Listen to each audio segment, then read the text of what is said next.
শেখ ইব্রাহিম, আপনি বাংলাদেশের শত নয় হাজারো ওস্তাদের ওস্তাদ আপনি। আলহামদুলিল্লাহ, আল্লাহ তাআলা আপনাকে কবুল করে নিন, আমিন।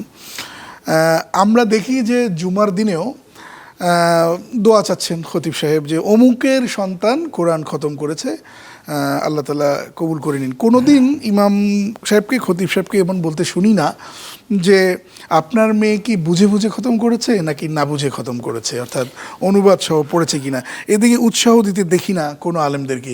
কি প্রেসক্রিপশন দেবেন আপনার ছাত্রদের? এটা অবশ্যই, এটা জাতিসংঘের একটা ঘোষণা আছে যে না বুঝে মুখস্থ করার অভ্যাস শিশুর প্রতিভাকে নষ্ট করে। সে আজীবন না বুঝের একটা নেচার নিয়ে এসে থেকে যায়।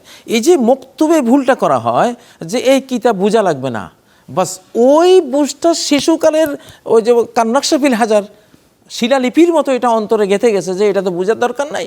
ওই বুঝের উপরে 70, 80, 90 বছর সে কাটিয়ে দিল। ভুলটা শুরু হলো কোত্থেকে? মক্তব থেকে।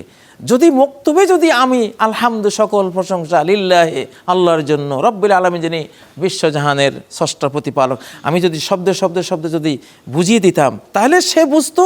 সে 70 বছরে যদি তার মাঝখানে গ্যাপও যেত, 90 বছরে সে চিন্তা করতো আরে আমার তো এই কিতাবটা বোঝা শেষ হয়নি, আমি বুঝতে হবে।